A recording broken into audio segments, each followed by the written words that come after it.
இப்போ பீன்ஸு முட்டை பொரியல் பண்ணலாம். அதுக்கு எண்ணெய் விட்டு வெங்காயம், பச்சை மிளகாய் இதை நல்லா வதக்கி எடுத்துடலாம்.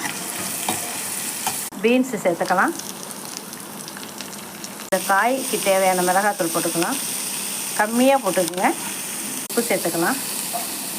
கொஞ்சம் தண்ணி.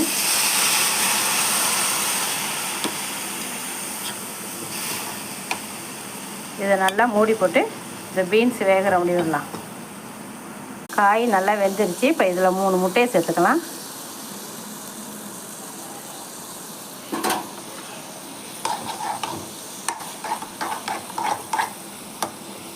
கொஞ்சம் மிளகுத்தூள் சேர்த்துக்கலாம்.